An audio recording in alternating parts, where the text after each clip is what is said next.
कहीं कोई आपदा आती है तो भी देश छोड़ करके चले जाते हैं, तब उनको भारत की चिंता नहीं होती है।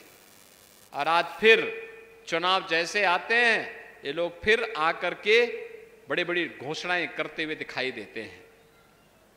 बहनों और भाइयों, ये नए भारत में पहली बार हो रहा है 80 करोड़ लोग फ्री में राशन की सुविधा का लाभ प्राप्त कर रहे हैं। बहनों और भाइयों, 60 करोड़ लोगों को 5 लाख रुपए की स्वास्थ्य बीमा का कवर मिल रहा है।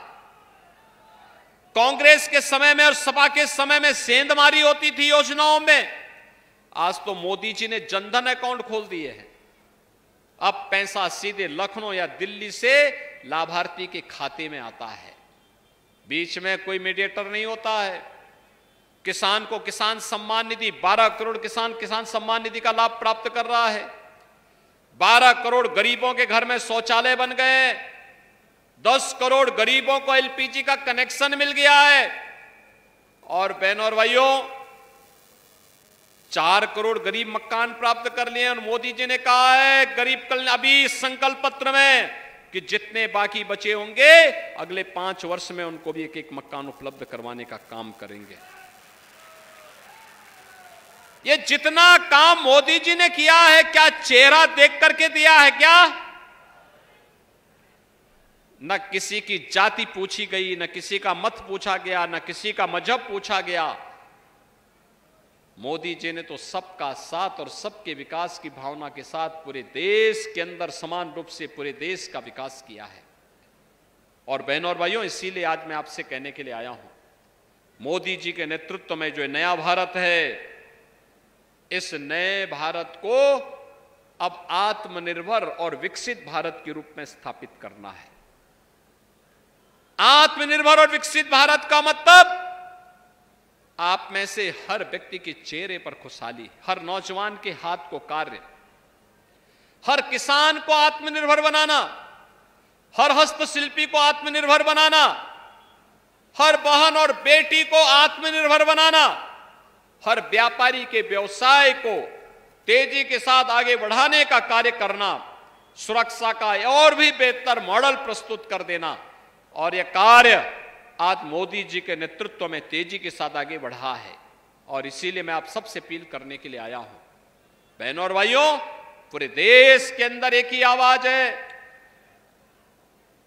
और आवाज आप भी समझ रहे होंगे। मैं आपसे केवल पूछना चाहता हूं, जो सुरक्षा का ये वातावरण है, क्या ये कांग्रेस सपा बसपा के लोग दे पाते क्या? दे पाते क्या? आज जो एक गरीब कल्याणकारी योजनाओं का लाभ मिल रहा है, क्या ये कांग्रेस सपा बसपा के लोग दे पाते क्या? अयोध्या में रामलला का भव्य मंदिर बना है, क्या ये कांग्रेस सपा बसपा के लोग बना पाते क्या? नहीं बना पाते ना।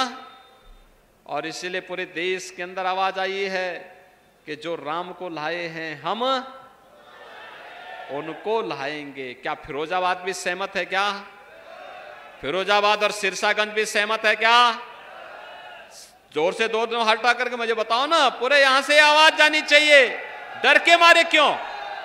अरे देखो, यहां तो आप देख रहे होंगे अयोध्या में रामलला विराजमान भी हो गए, और बड़े बड़े माफिया और अपराधियों का राम नाम सत्य है की यात्रा पे भी भेज दिया गया। चले गए ना, चले गए ना। अब मुझे बताओ, इस सपा बसपा के लोग क्या बात करते हैं? इनसे पूछना चाहिए, पहले इनसे पूछना चाहिए क्या होता था सपा की सरकार के समय, क्या होता था बसपा की सरकार के समय। ये वही लोग हैं जब राजू पाल की हत्या हुई थी। बहनों और भाइयों, क्या राजू पाल किसी पिछड़ी जाति के परिवार का नहीं था क्या? और क्या उसको न्याय, उसके परिवार के लोगों को न्याय नहीं मिलना चाहिए था क्या? कहां थे सपा बसपा के लोग तब? और मैं इसीलिए आपसे पूछने के लिए आया हूं कि बहनों और भाइयों, कांग्रेस हो या सपा बसपा, ये सुरक्षा भी नहीं दे सकते, सुशासन भी नहीं दे सकते, आपका सम्मान की रक्षा भी नहीं कर सकते, विकास भी नहीं करा सकते, गरीब कल्याणकारी योजनाओं को भी आगे नहीं बढ़ा सकते। तो फिर इस बोझे को ढोने से फायदा ही क्या है? ये तो देश पे एक बोझा है। आने वाली पीढ़ी कोसेगी। कांग्रेस का घोषणा पत्र क्या कहता है? कहता है अल्पसंख्यकों को उनकी रुचि के अनुसार खान पान की स्वतंत्रता देंगे। बहनों और भाइयों, मैं पूछना चाहता हूं, ऐसा कौन सा भोजन है जो बहुसंख्यक समाज को नापसंद है लेकिन अल्पसंख्यक समाज को पसंद है? कौन सा भोजन है? केवल और केवल है बहुसंख्यक समाज भारत का कहता है हम गौ मांस नहीं खाते, गौ हत्या को वह कतई स्वीकार नहीं कर सकता। लेकिन कुछ लोग हैं जो गौ हत्या को जानबूझ करके चिढ़ाने के लिए प्रश्रय देते हैं। क्या कांग्रेस को, सपा को इसलिए समर्थन देंगे? क्या गौ हत्या को आप आगे बढ़ाने का काम करेंगे? क्या ये पाप करेंगे? क्या अरे आने वाली पीढ़ियां कोसेंगी। दूसरे लोक में जो हमारे पूर्वज होंगे वो कोसेंगे कि क्या इनके पाप में कौन सी ऐसी मजबूरी थी कि हम भी पाप के भागीदार बन रहे हैं। इसलिए बहनों और भाइयों, इंडी गठबंधन को मिलने वाला वोट पाप में भागीदार बनने जैसा है। और इसीलिए मैं आपको यहां पे सावधान करने के लिए आया हूं। भारतीय जनता पार्टी पूरे देश के अंदर चुनाव लड़ रही है और भारतीय जनता पार्टी आपको आत्मनिर्भर और विकसित भारत के साथ जोड़ने के लिए आई है। आप भी आत्मनिर्भर और विकसित भारत बनाना चाहते हैं? सभी लोग सहमत हैं? हमारा देश विकसित भारत होना चाहिए ना? हमारा सुरक्षित देश होना चाहिए ना? तो इसके लिए मोदी जी को तीसरा कार्यकाल देना होगा और मोदी जी को तीसरा कार्यकाल देने के लिए ठाकुर विश्वदीप सिंह को फिरोजाबाद की सीट पर चुनाव जिता करके भेजना होगा। सहमत हैं? सहमत हैं? जिता करके भेजेंगे। सिरसागंज जिताएगा। घर घर जाएंगे।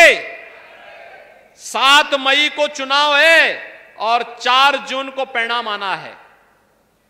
बहनों और भाइयों, घर घर जाकर के मोदी जी का प्रतिनिधि बनकर के, योगी जी का भी प्रतिनिधि बनकर के, ठाकुर विश्वदीप सिंह जी स्वयं बनकर के कमल छाप पर वोट लोगों को गिराने के लिए बोलेंगे ना? बोलेंगे? पक्की गारंटी है। तो मैं आप पर विश्वास करते हुए भाजपा के प्रत्याशी को फिरोजाबाद की जनता को समर्पित करते हुए आपको आश्वस्त करता हूं, आपकी सुरक्षा, आपका विकास और गरीब कल्याणकारी योजनाओं को वैसे ही हम एक नई और ऊंचाई पर पहुंचाएंगे जैसे फिरोजाबाद के ग्लास के उद्योग को हमने वैश्विक मान्यता दिलवाने में सफलता प्राप्त की है। बहनों और भाइयों, आज फिरोजाबाद ग्लास के इस कार्य के माध्यम से दुनिया के अंदर जाना जा रहा है और इसीलिए मैं आपके पास आया हूं आपसे कहने के लिए 7 मई को कमल चुनाव चिन्ह पर ठाकुर विश्वदीप सिंह जी को भारी बहुमत से विजयी बनाने की अपील करते हुए अपनी वाणी को देता हूं विराम। मेरे साथ बोलेंगे भारत माता की, भारत माता की, भारत माता की जय श्री राम।